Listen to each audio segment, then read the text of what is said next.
Aujourd'hui, d'en jouissez de votre vie tous les jours. Vous pouvez apprendre à arrêter d'attrister le meilleur ami que vous auriez jamais. Restez à l'écoute pour bien comprendre.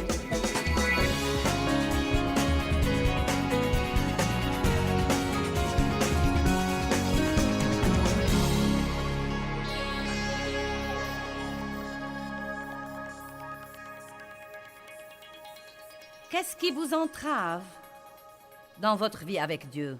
Peut-être que certains d'entre vous ne se rendent même pas compte que certaines des choses que vous tolérez dans votre vie sont des entraves. Savez-vous que le fait d'être offensé est une entrave pour vous? Combien de gens fâchés y a-t-il dans l'Église? Combien de gens s'asseyent sur les bancs et écoutent un pasteur dont ils sont offensés?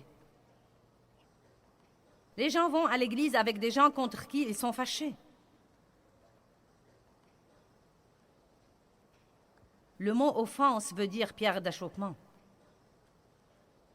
Pierre d'achoppement, c'est une situation où nous trébuchons et arrêtons de faire des progrès spirituels.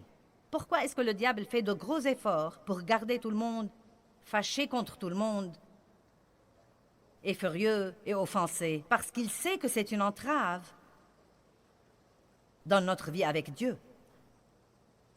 Être fâché est une entrave dans votre vie spirituelle. La pensée négative est une entrave dans votre vie avec Dieu. J'étais autrefois une personne très négative. Et quand je me suis mariée avec Dave, ça fait maintenant 40 ans, croyez-moi, j'étais une personne très négative. Non, mais vraiment, si j'avais 2 pensées positives consécutives, je ressentais une crampe au cerveau. Et Dave m'a dit un jour, « Qu'est-ce qui ne va pas chez toi? Pourquoi es-tu si aigre et négative à tout propos? » J'ai dit, « Quand on ne s'attend pas à ce que quelque chose de bien se produise, on n'est pas déçu. » C'était mon attitude, parce que j'ai eu tant de souffrances et de déceptions dans ma vie, et j'en étais au point où je croyais vraiment que je me protégeais en m'attendant à quelque chose de mauvais, plutôt que de m'attendre à quelque chose de bien. Vous savez quoi? Si j'ai pu surmonter ma négativité, n'importe qui peut la surmonter, car j'avais un cas sérieux de négativité.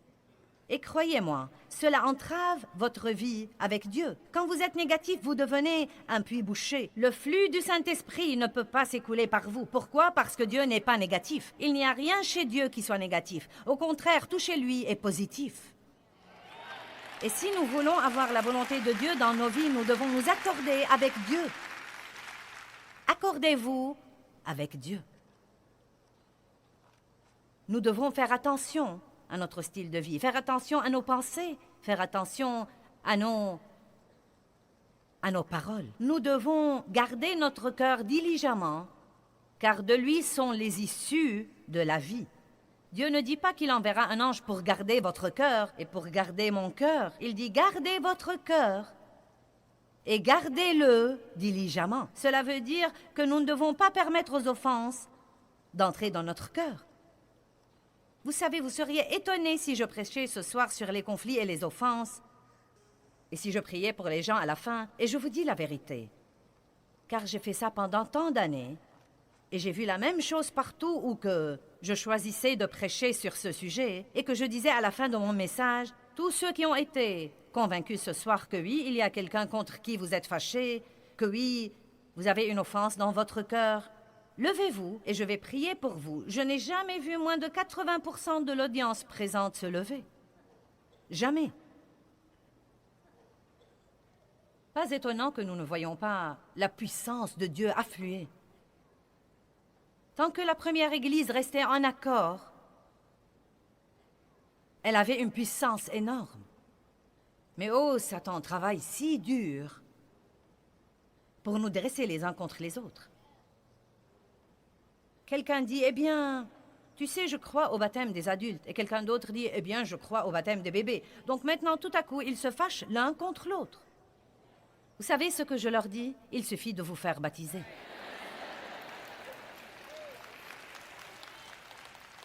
Je n'essaie pas de jouer les insensés. Je sais que nous devons avoir une bonne et saine et solide doctrine.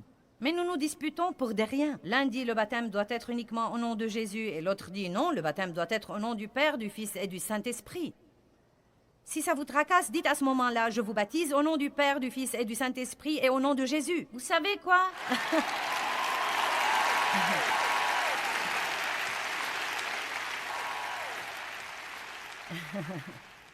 Je ne veux rien avoir à faire avec toi parce que tu parles en langue et ça s'est terminé avec la première église. Eh bien, combien tous ces trucs-là sont insensés? Vous savez quoi? Nous ne devons vraiment pas nous embarquer dans tous ces trucs. Lisez la Bible. Ne laissez pas les doctrines des hommes contrôler votre vie et lisez la Bible. Paul dit, n'empêchez personne de parler en langue. Et il dit, je rends grâce à Dieu de ce que je parle en langue plus que vous tous. Qu'allez-vous donc faire de ces versets? Eh bien, mon Église dit, eh bien, que dit Dieu? Allez maintenant, je n'essaye pas de vous exaspérer, mais s'il le faut, vous savez. L'Église ne doit pas être divisée et partagée et scindée. Vous savez, nous avons fondé une église dans les quartiers déshérités de Saint-Louis. Non, mais nous sommes allés dans l'un des pires et des plus pauvres quartiers. Et nous avons fondé une église parce que nous voulons aider tous les gens qui souffrent et surtout les adolescents dans les quartiers déshérités et essayer de leur offrir une alternative pour ne pas reproduire ce qu'ils ont déjà vu et vécu toute leur vie et avoir des vies brisées. Et vous savez, toutes les églises de cette zone-là se sont fâchées contre nous et nous ont dit, nous n'avons pas besoin d'un grand ministère qui vienne fonder une église ici et nous prendre tous nos membres. Et j'ai pensé, si vos membres vous aiment, ils ne vous quitteront pas pour venir chez nous.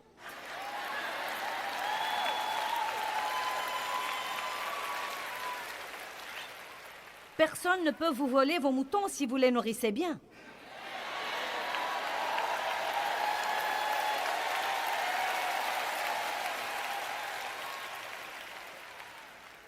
Je crois que nous devons faire tout notre possible pour mettre fin aux conflits et aux offenses.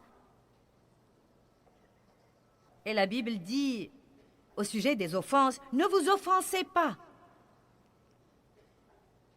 Le diable va essayer de vous offenser. Il va essayer de boucher votre puits. Mais vous devez dire non, je ne vais pas m'offenser.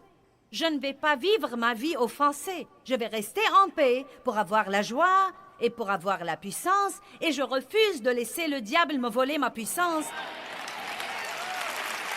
pour une chose stupide qui ne change rien du tout.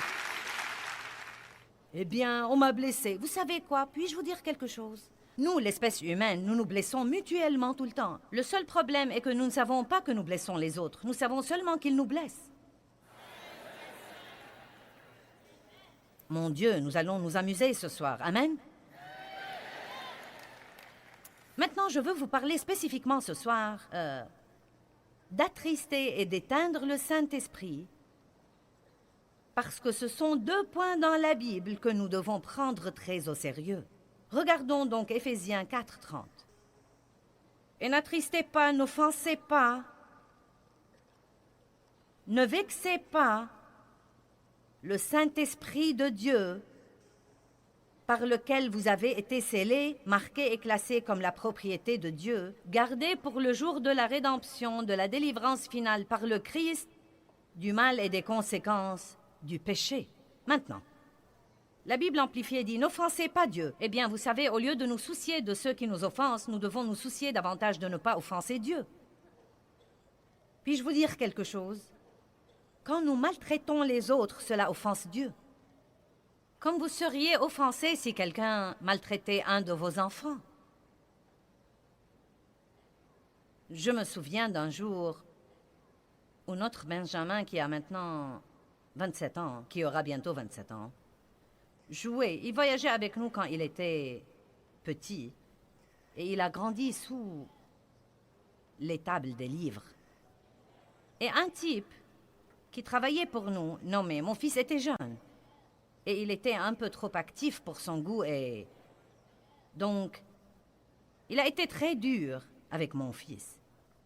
Eh bien, vous savez quoi, je me suis offensée.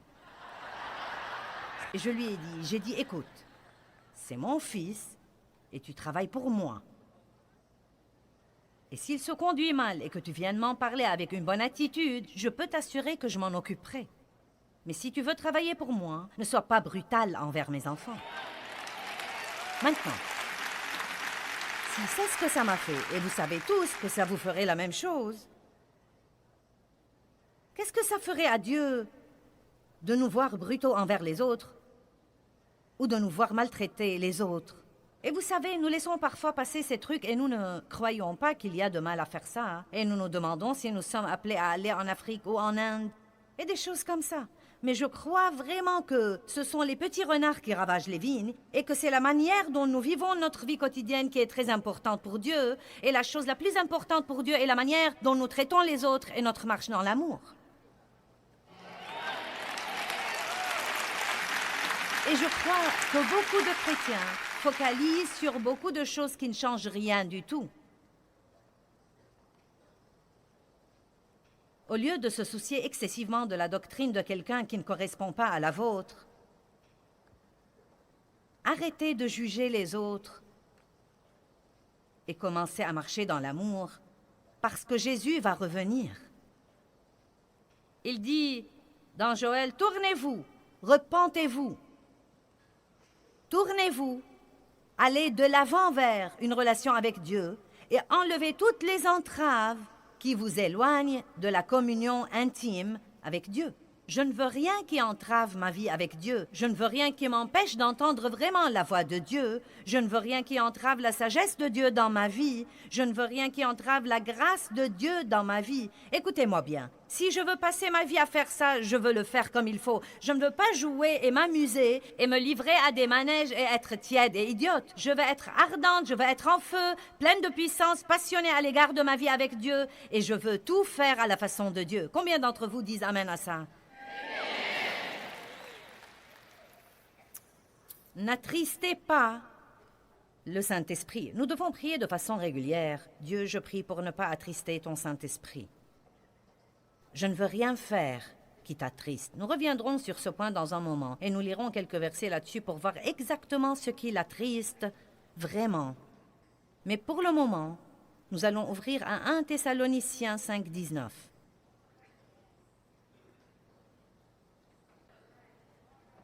1 Thessaloniciens 5, 19 dit « N'éteignez pas, ne réprimez pas, ne domptez pas le Saint-Esprit. » Et le verset 20 dit « Ne méprisez pas les dons et les paroles des prophètes.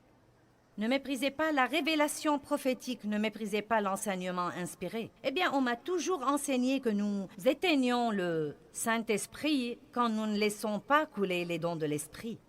Et vous savez, cela peut certainement faire partie d'éteindre le Saint-Esprit, mais je crois que ce n'est qu'une petite partie. Et je crois que pour le comprendre comme il faut, vous devez commencer par le premier verset du chapitre 5, et je n'ai pas le temps de le faire maintenant. Mais vous devriez le lire tout seul, parce qu'il parle en fait du jour du jugement, et il parle également du jour du Seigneur qui viendra comme un voleur dans la nuit, et les gens ne s'attendront pas à lui. Vous savez, ce peut être un temps où les gens croiront que tout est magnifique et flotteront dans leur petit bateau. Et tout à coup, Jésus reviendra. Et ensuite, il nous dit, voilà donc la façon dont vous devez vivre. Et il nous donne une liste des choses que nous devons faire. Nous reviendrons sur ce point dans un moment. Dans l'évangile de Jean, chapitre 7, verset 37, Jésus dit, « Des fleuves d'eau vive couleront de votre ventre. » Waouh! De votre ventre coulera la puissance. De votre ventre coulera la vie. De votre ventre coulera l'eau vive qui peut étancher la soif de ceux qui vous entourent. Il devrait y avoir un flux dans nos vies. Non pas une entrave, mais un flux où il n'y a rien qui puisse nous boucher. Il vous suffit de penser à un tuyau d'écoulement bouché. Ceci est très énervant. Nous allons parfois dans des hôtels et j'ouvre le robinet et je n'ai qu'un mince filet d'eau. Je déteste surtout quand la canalisation est bouchée et que l'eau ne s'écoule pas parce que le tuyau est presque totalement bouché et que vous devez passer 15 minutes pour essayer de retirer un peu d'eau du lavabo. Alors que ça ne prend que peu de temps normalement. Eh bien, vous savez, il y a là-dedans tout ce rebut qui ne devrait pas être là. Et c'est rouillé et répugnant parce que ça n'a pas été nettoyé comme il faut. Ou quand vous ouvrez la porte du frigo et que vous pensez « Oh mince alors! Qu'est-ce que c'est? » Et vous fermez la porte et vous espérez que ce sera parti quand vous reviendrez. Vous revenez le lendemain et... Ouh! Oh. Je vais vaporiser un désodorisant là-dessus. Nous avons vaporisé assez de désodorisant sur nos péchés. Nous devons démonter la chose et la nettoyer et découvrir ce qui ne va pas et le régler. Nous devons essayer de nettoyer nos tuyaux et les déboucher des trucs pour avoir le flux du Saint-Esprit dans notre vie personnelle. Écoutez-moi bien, les chrétiens sont censés être heureux. Et si vous êtes offensé, vous n'allez pas être heureux. Si vous êtes fâché, vous n'allez pas être heureux. Si vous êtes rempli d'amertume ou de ressentiment, vous n'allez pas être heureux. Et si vous maltraitez les gens, vous n'allez pas être heureux. Un des meilleurs signes d'être là où nous devons être avec Dieu, c'est quand nous pouvons vraiment dire « Je possède la vraie joie et ma joie n'est pas basée sur mes circonstances et ma situation. Je suis vraiment heureux en Jésus. » Systématiquement. J'ai passé des années où toute ma joie était liée à mes circonstances. J'avais un christianisme de yo-yo. Ma joie haussait et baissait selon mes circonstances. Elles étaient en haut, en bas, en haut, en bas. Si j'avais du courrier dans ma boîte aux lettres au bureau, ma joie haussait. Si j'avais un engagement pour prêcher, ma joie haussait. Si j'avais une grande foule, ma joie haussait. Et si je n'avais pas de foule, ma joie baissait. Si je n'avais pas de courrier, ma joie baissait. Si personne n'a aimé mon message, ma joie baissait. Et si tout le monde l'a aimé, ma joie haussait. C'est épuisant de vivre de cette façon, parce que le diable peut jouer avec vos circonstances, mais il ne peut pas atteindre votre cœur. Amen. Parlons maintenant de certaines choses qui attristent Dieu. Combien d'entre vous vont décider ce soir de ne pas attrister Dieu? Bien. Savez-vous que la crainte attriste Dieu? Eh bien, je n'y peux rien, je crains vraiment. Allons, allons, allons, allons. Dieu ne vous aurait pas dit, ne craignez pas, si vous n'y pouviez rien. Tout d'abord, rendez-vous compte que quand Dieu dit ne craignez pas, il ne parle pas d'un sentiment.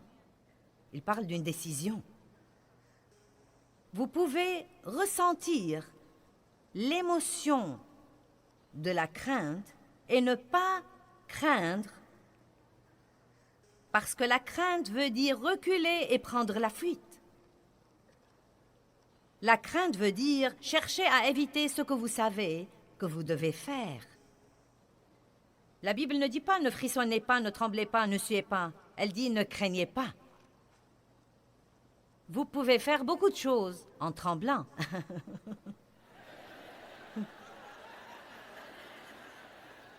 La première fois où j'ai parlé dans une réunion, je sentais le trac et j'avais si peur que j'ai ouvert ma bouche et rien n'en est sorti. Et si vous m'écoutez assez, vous saurez que ça n'arrive pas à moins que je ne sois effrayée.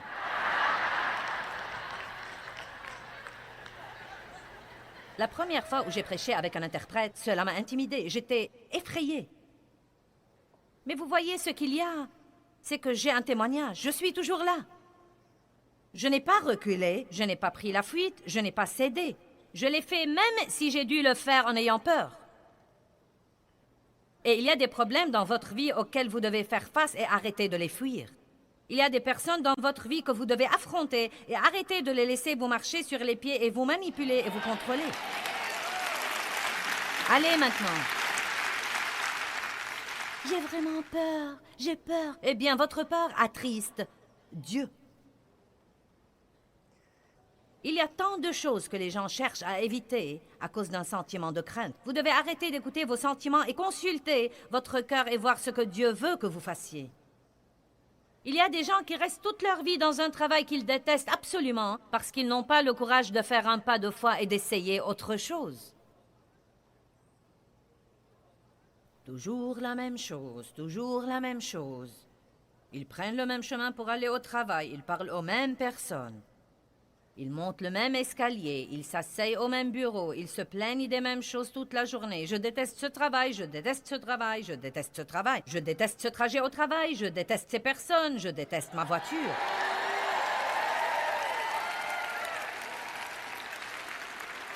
Est-ce que je dis la vérité à quelqu'un d'entre vous? Maintenant, écoutez-moi. Vous savez, très souvent, nous n'aimons pas là où nous sommes. Dieu, je ne sais pas pourquoi tu ne me fais pas quelque chose. Qu'a dit Dieu à Josué? Tout lieu que foulera la plante de votre pied, ce lieu-là sera à vous.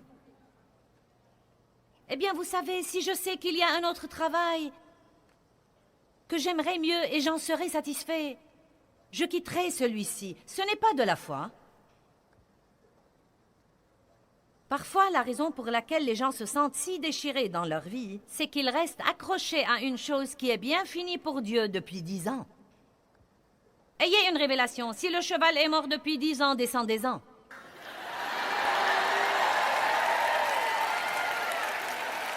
Il est temps de descendre et de faire un nouveau parcours.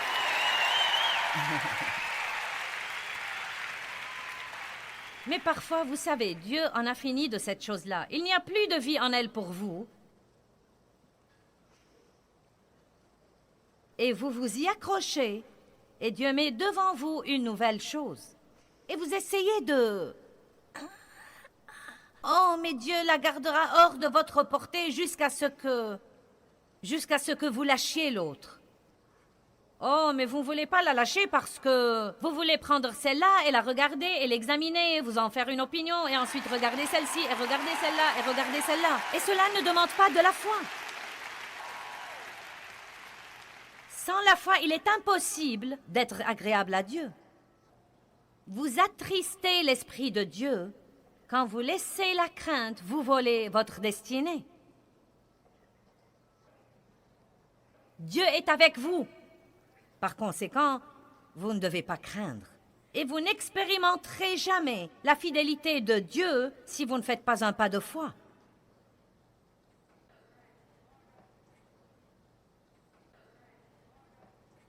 Suivez l'Esprit de Dieu et non pas vos sentiments. Amen.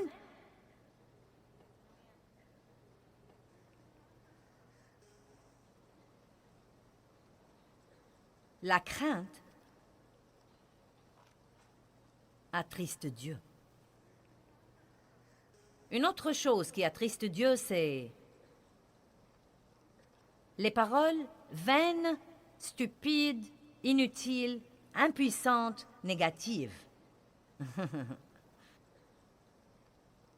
Oh. Proverbe 18, 21.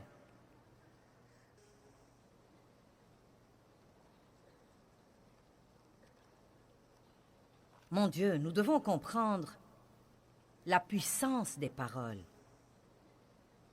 La puissance des paroles que vous dites à vos enfants en pleine croissance. La puissance des paroles que vous dites de vos enfants en pleine croissance. La puissance des paroles que vous dites vous-même, de votre avenir, de vos capacités, de vos talents, de vos dons. Ne dites jamais « je ne peux rien faire comme il faut ». Ne dites jamais « je n'arriverai jamais à rien ». Ne dites jamais à vos enfants « oh, vous n'arriverez jamais à rien ». Oh, c'est une mauvaise chose à dire. Et si ça vous échappe et que vous dites quelque chose comme ça dans la colère, vous devez dire vite « oh Dieu, pardonne-moi, pardonne-moi, pardonne-moi, j'implore le sang de Jésus sur ces paroles ». Parce que les paroles contiennent de la puissance. Pourquoi croyez-vous que vous m'écoutez parler ce soir? Parce que les paroles que je prononce sont les paroles de Dieu et elles ont une puissance extraordinaire et inhérente à elles. Et ce n'est vraiment pas que vous aimez ma voix ou que vous aimez m'écouter parler. C'est la puissance qui est dans la parole de Dieu qui vous a fait venir ici parce qu'elle va pénétrer dans votre cœur et elle va changer votre vie.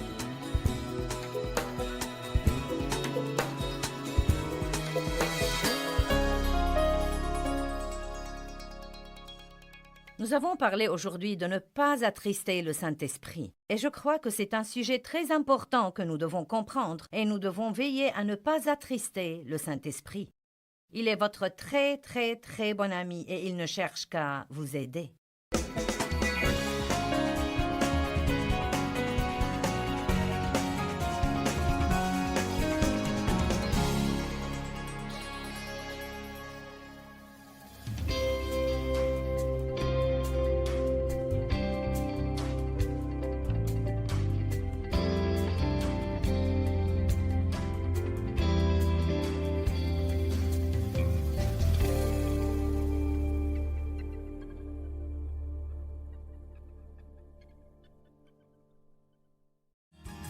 Ce programme est financé par les amis et partenaires du ministère de Joyce Meyer.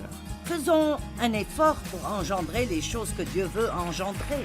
Les choses qui le glorifieront, qui feront en fait une différence dans ce monde. Laissez-moi vous dire quelque chose. Je refuse de vivre ma vie et d'être inutile.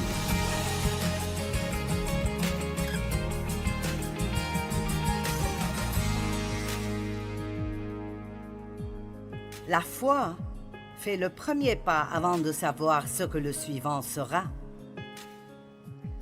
Si vous attendez d'avoir un plan complet pour votre vie, alors vous êtes sur le mauvais plan, parce que ce n'est pas comme ça que Dieu travaille. Il vous le donne un pas à la fois.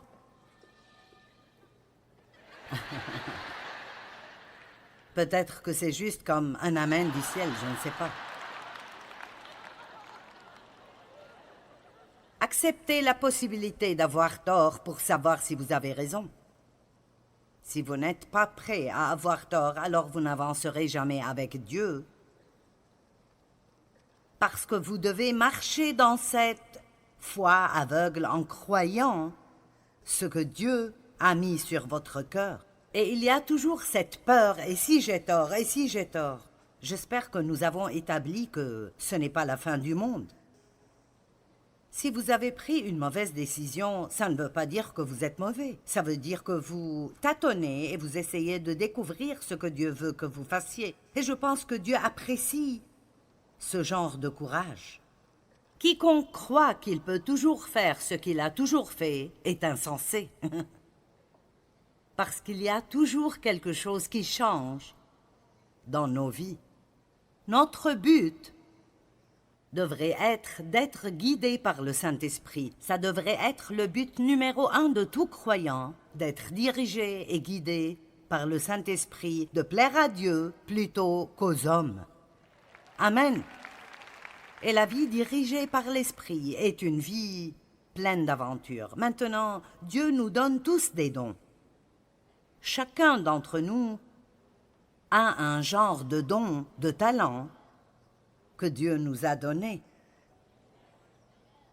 Nous ne sommes pas tous l'un comme l'autre et nous devons faire très très attention de ne pas laisser ce petit monstre vert de la jalousie se mettre sur notre chemin et commencer à nous faire vouloir ce que quelqu'un d'autre a. Parce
si vous voulez quelque chose que quelqu'un d'autre a assez longtemps et assez fort, vous allez finir par le mépriser.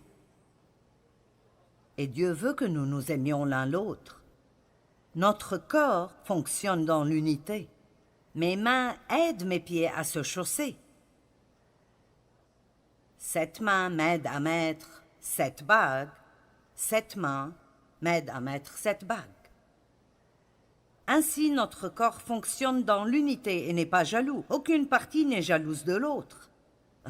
Certaines parties sont plus cachées que d'autres, d'autres sont bien plus visibles. D'autres ne sont jamais vues par quiconque d'autre, et les parties qui ne devraient pas être vues ne doivent pas l'être. Ce n'est pas toujours le cas. Parfois, nous devons toujours dire aux chrétiens comment s'habiller. Ce qui, pour moi, est étonnant, mais c'est vrai.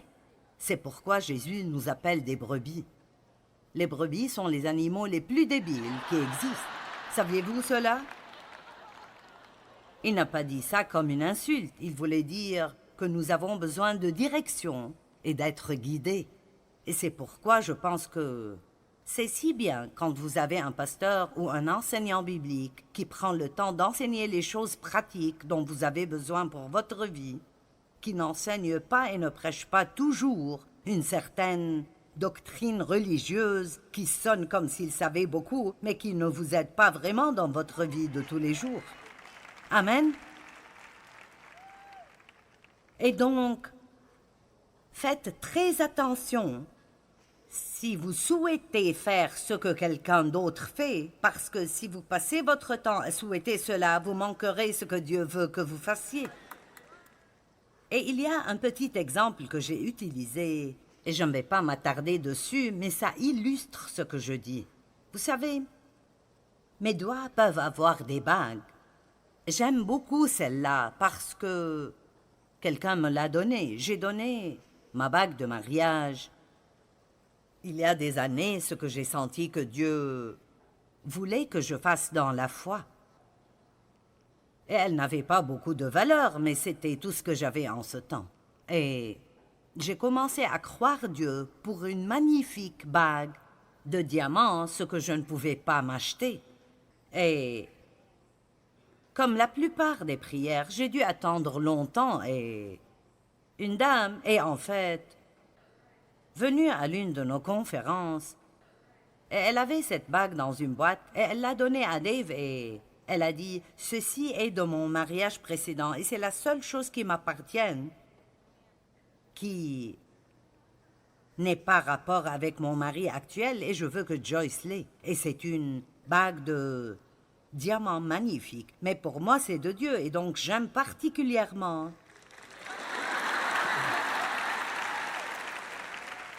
Maintenant, quand j'ai reçu cette bague, je ne voulais pas la porter parce que je voulais que personne ne me juge. Et écoutez, vous devez être assez courageux pour porter les cadeaux que Dieu vous donne. Vous savez, parce que la vérité est que quelqu'un me jugera peut-être, mais voici le problème du jugement. Nous jugeons les gens concernant des choses sur lesquelles nous ne savons rien. Elle utilise probablement tout l'argent des offrandes pour s'acheter ses vêtements et cette bague de diamants. Ne soyez pas jaloux de ce que quelqu'un d'autre a si vous ne voulez pas faire ce qu'il a fait pour l'avoir. Amen. Donc, j'admettrai que mes yeux aiment regarder cela. Spécialement après que je fasse mes ongles. Je pense qu'elle est belle. Eh bien, ma main peut porter la bague. Ma main ne peut pas voir la bague, elle peut mettre la bague.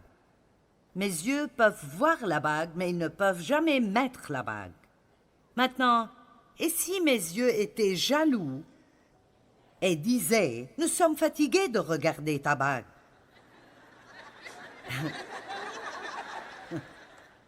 Et si Dieu ne me donne pas une bague, alors je ne pense pas que Dieu m'aime autant qu'il aime les doigts. Allez maintenant, c'est comme ça que nous sommes, vous savez. Et donc, parfois nous nous demandons pourquoi Dieu ne nous donne pas ce qu'on veut. Eh bien, parce que parfois nous prions pour des choses qui sont illogiques. Nous ne pourrions pas nous en occuper si Dieu nous les donnait. Vous devez vous rappeler que quand Dieu donne une capacité à quelqu'un, il lui donne aussi la grâce de l'utiliser. Et donc, si Dieu répondait à la prière des yeux et disait « Oh, je ne veux pas que tu te sentes mal, alors je vais te donner une bague aussi. » Donc, Nous l'avons maintenant. D'accord, maintenant. Voilà, je ne peux pas faire ceci longtemps. Voici l'essence.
Si mon œil reçoit ce qu'il veut, alors il ne peut pas faire son travail dans le corps.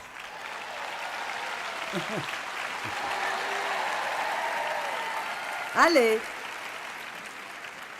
Et donc, je finis par être paralysée par ce que je croyais être cette chose que je voulais et devais avoir et dont j'étais jalouse, et je sentais que Dieu ne m'aimait pas autant parce que je ne l'avais pas. Faites assez confiance à Dieu pour croire qu'il vous donne ce dont vous avez la capacité de vous occuper et que toute chose que Dieu donne à quiconque est quelque chose d'important. Et ça ne fait pas de différence si vous êtes sur la plateforme ou dans votre cave. Tout ce qui importe pour Dieu est que vous fassiez joyeusement la chose spécifique qu'il vous donne à faire, aussi bien que vous le pouvez, et votre récompense sera aussi grande que celle de quiconque. Amen. Matthieu chapitre 25. C'est comme un homme qui, partant pour un voyage, appela ses serviteurs et leur remit ses biens. Je commence au verset 14. Il donna 5 sacs d'argent à l'un, 2 à l'autre et 1 au troisième, à chacun selon sa capacité. Vous voyez cela, il nous donne selon notre capacité. Ce qu'il nous donne aussi. Donc, il nous donne notre capacité, puis des dons d'après notre capacité. Et il nous donne des dons selon notre capacité et non au-delà, parce qu'il ne veut pas que nous soyons toujours stressés. Allez! Il y a tellement de stress dans le monde aujourd'hui, et beaucoup de ceci est dans la compétition et la comparaison, et les gens essayent de découvrir ce qu'ils sont. Et ils pensent que leur valeur vient entièrement de ce qu'ils font. Et pour être honnête, qui vous êtes en Christ n'a rien à voir avec ce que vous faites. Amen. Vous êtes autant l'enfant de Dieu si vous êtes dans votre cave que vous l'êtes si vous êtes sur la plateforme. Ça ne fait aucune différence. Dieu nous aime tous autant l'un que l'autre. Donc j'aime ceci. Il leur donne des dons d'après leur capacité de s'en occuper parce qu'il ne veut pas que nous soyons stressés et sous pression tout le temps. Est-ce que vous savez que le stress et la pression sous lesquels les gens vivent aujourd'hui ne sont pas la volonté de Dieu? Et je peux vous dire que le monde ne changera pas. Et s'il change, il sera pire. Donc si nous voulons avoir la paix, nous devons changer. Nous devons arrêter de jouer le jeu. Nous devons arrêter de jouer le jeu que le monde joue et comprendre où notre vraie valeur et estime sont. Vous savez, nous avons toutes ces choses sur notre téléphone maintenant. Vous pouvez avoir des podcasts et toutes ces choses différentes. J'oublie ce qu'on les appelle même. Oh, Instagram. C'est un nouveau Instagram. Ce n'est pas nouveau, mais c'est nouveau pour moi. Et certaines des choses que vous pouvez avoir, mon équipe ne me laisse même pas les avoir parce qu'ils ont peur de ce que je ferai avec. Vous savez, ils disent « Non, tu n'auras pas la possibilité de poster des trucs, ça passera par nous, parce que nous ne savons pas ce que tu mettrais en ligne. » Mais j'ai Instagram et donc j'aime ce que notre ministère fait et vous savez, ils ont aussi ces... De temps en temps, il y a cette liste de gens. Tu aimerais peut-être aussi suivre ces gens-là. Et donc, j'ai découvert que chacun de ces petits boutons que vous pressez vous dit combien de gens les suivent. Je veux dire, nous aimons vraiment les nombres, n'est-ce pas?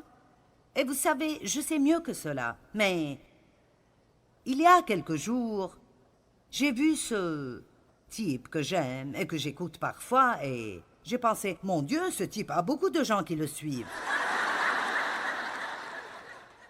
Il a beaucoup plus de gens qui le suivent que moi. Et donc, soudainement, j'ai remarqué que j'ai passé près de 10 minutes à voir tous ces nombres chez toutes ces personnes pour voir combien de gens les suivent, pour voir si plus de gens les suivent que moi. Et j'ai pensé, Joyce, que penses-tu être en train de faire? Vous voyez, c'est un peu comme ces petits démons qui essayent de nous enliser. Je veux dire, qu'est-ce que c'est de toute façon un suiveur? Je veux dire, est-ce que ça veut dire que il nous regarde? Ou bien juste, vous savez, et puis les likes. Ah, s'ils ne suivent pas simplement mes likes. Écoutez, il n'y a pas d'espoir pour nous si nous ne savons pas qui nous sommes en Christ. Amen.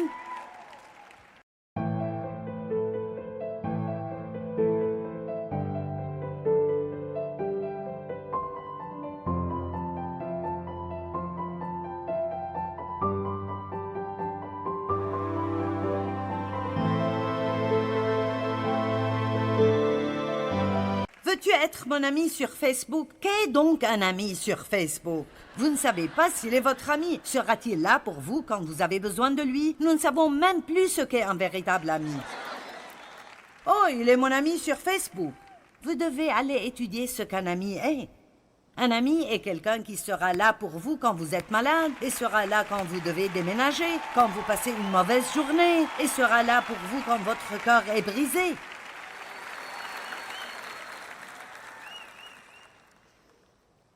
Donc, arrêtons juste toutes les comparaisons et toute la jalousie. Je veux dire, si vous êtes pris par cela, et j'ai été si enlisée à un moment dans ma vie. Au lieu de toutes ces sottises, faisons un effort pour engendrer les choses que Dieu veut engendrer. Les choses qui le glorifieront, qui feront en fait une différence dans ce monde. Laissez-moi vous dire quelque chose. Je refuse de vivre ma vie et d'être inutile. Et je refuse de vivre ma vie sans rien faire d'autre que de prendre, d'être égoïste et égocentrique et de passer ma vie à essayer d'être béni. Et nous devrions nous oublier et être une bénédiction pour quelqu'un d'autre chaque jour. Amen. Donc, il donna 5 talents à l'un, 2 à l'autre et 1 au troisième, à chacun selon sa capacité, puis il partit. Celui qui avait reçu les 5 s'en alla immédiatement. J'aime ceci. Arrêtons de perdre du temps. Vous n'avez pas besoin de prier encore pour voir si vous devez faire ce qui est sur votre cœur depuis 5 ans. Allez immédiatement et occupez-vous avec quelque chose qui en vaut la peine. Il travailla avec et gagna 5 autres. De même, celui qui avait reçu 2 en gagna 2 autres. Celui qui n'en avait reçu qu'un alla creuser un trou dans la terre et cacha l'argent de son maître. Maintenant, voici le gars dont nous parlons ce week-end. Que se passe-t-il quand vous avez peur? Vous vous cachez. De quoi avait-il peur? Il avait peur de prendre un risque. Et c'est ce dont nous parlons un peu aujourd'hui. N'ayez pas peur de prendre un risque. N'ayez pas si peur d'avoir tort que vous ne ferez jamais un pas pour savoir si vous avez raison. S'il y a quelque chose que vous voulez de Dieu, demandez-lui. C'est merveilleux ce qui arrive si vous priez simplement des prières si grandes que vous ne pouvez pas croire que vous avez l'audace de les prier. Amen.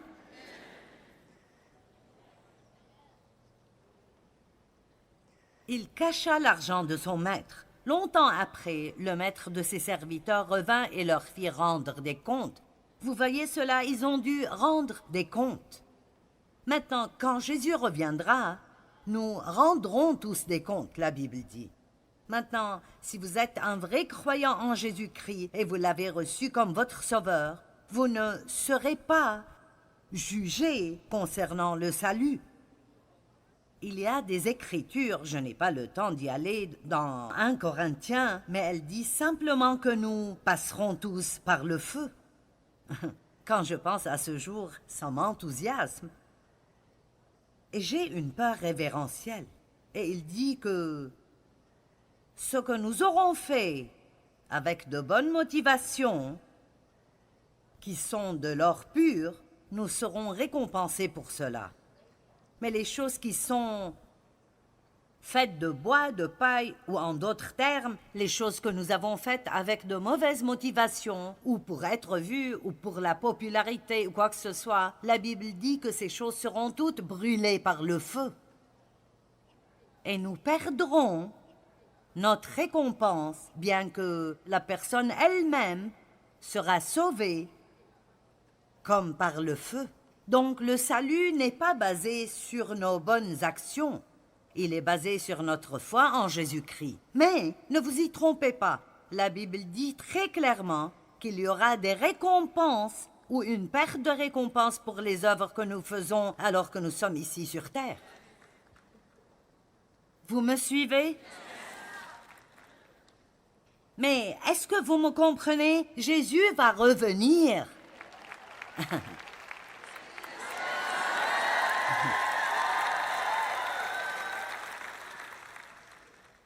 Maintenant, vous applaudissez quand je dis que Jésus revient. Mais vous devriez vous assurer que vous vivez d'une façon maintenant qui vous fera applaudir quand le jour viendra. Mais allez, soyons sérieux à ce propos. Amen. Et donc, faites toutes les bonnes œuvres que vous pourriez faire, mais faites-les pour les bonnes raisons. Vous ne devez pas essayer de faire de bonnes actions pour que Dieu vous aime. Il vous aime déjà.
titre de fête, je vous dirai quelque chose, et c'est la vérité. Dieu ne vous aimera jamais, jamais plus qu'il ne vous aime maintenant en ce moment, quoi que vous fassiez.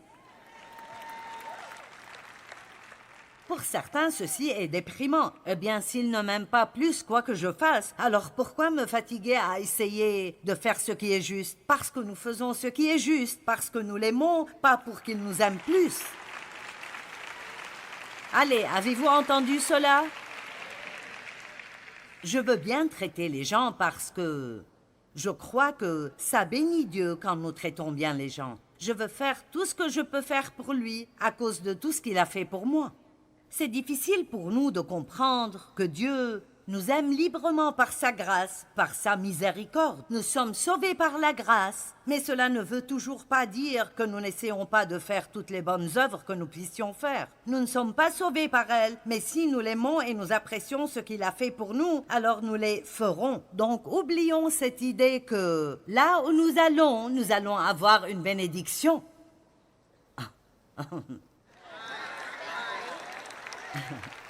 Nous avons besoin d'un changement complet dans notre façon de penser et où que nous allions, nous devons aller pour être une bénédiction. Vous m'entendez? Nous devons aller pour être une bénédiction et non pour recevoir notre bénédiction. Et si vous fixez votre pensée sur le fait d'être une bénédiction, alors Dieu vous bénira aussi. Allez!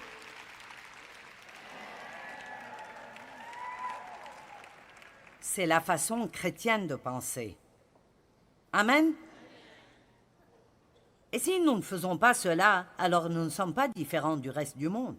Le Maître est revenu pour leur faire rendre des comptes, et je n'ai pas du tout peur de cela. J'attends impatiemment le jour où Jésus reviendra. Je ne crois pas qu'il y ait quoi que ce soit dont j'aurai honte.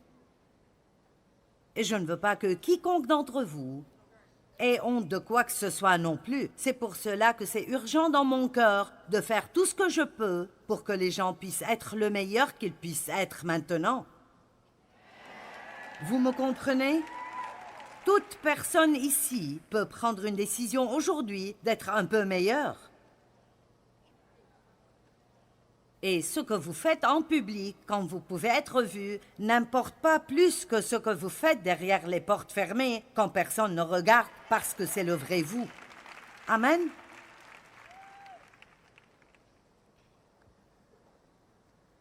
Celui qui avait reçu les 5 talents en apporta 5 autres et dit, « Seigneur, tu m'as remis 5 talents, en voici 5 autres. Regardez cela. » Son maître lui dit, « C'est bien. » Nous voulons tous entendre cela, c'est bien. Nous venons de découvrir comment entendre cela. Nous prenons la capacité que Dieu nous a donnée et nous l'utilisons, nous l'investissons pour que quelqu'un d'autre puisse être béni. Et puis, quand il reviendra, nous entendrons « c'est bien ». Son maître lui dit, « C'est bien, bon et fidèle serviteur. Tu as été fidèle en peu, je te confierai beaucoup. » J'aime beaucoup, pas vous? Je ne suis pas fan de peu, mais je suis vraiment fan de beaucoup. Et donc, j'aime quand il dit, « C'est bien ». J'aime la partie du bon et fidèle serviteur. J'aime la partie de beaucoup. Mais je vous dirai quelque chose que j'aime plus que tout cela. Et c'est une chose à laquelle nous ne faisons pas assez attention. Il dit, tu as été fidèle en peu, je te confierai beaucoup. Viens partager la joie de ton maître. C'est ce que nous voulons. Juste là, laissez-moi vous demander, qu'est-ce que quiconque d'entre nous veut vraiment d'autre que d'être heureux? N'est-ce pas vraiment ce que vous voulez? Juste être heureux? Peu importe ce que vous avez, si vous n'êtes pas heureux, rien n'a de la valeur. Allez, nous voulons juste être heureux. Et il nous dit ici comment être heureux. Prenez ce que vous avez et investissez-le pour pouvoir entendre « C'est bien, bon et fidèle serviteur, viens partager la joie de ton maître. »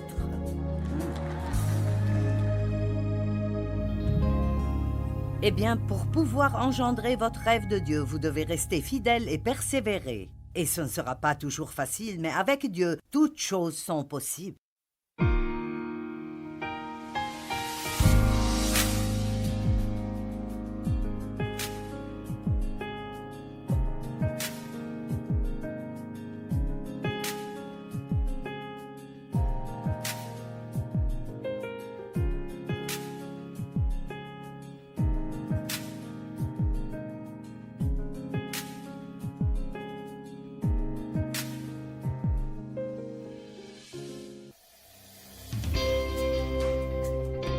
Step one, wake up early, gonna rise with the sun. Step two, get some good, some food in you. Step three, think real hard about what you wanna be. Step four, everybody just do your thing. Wake up, today's gonna be a good day. Wake up, today's gonna be a good day. Wake up, today's gonna be a good day. Wake up, today's gonna be a good day. Wake up, today's gonna be a good day. Wake up, today's gonna be a good day. Wake up, today's gonna be a good day. Wake up, today's gonna be a good day. Yo, set your affirmations, aspirations. I got shit to do, the aftermath of preparation. Good food, good mood, blood in circulation. One step at a time, yeah, that's how you make it. Set a goal you control and the steps you take them. I try to pick one thought, have some concentration. And if I make a mistake, it's called education. I try to do this every day, call it replication. Wake up, today's gonna be a good day.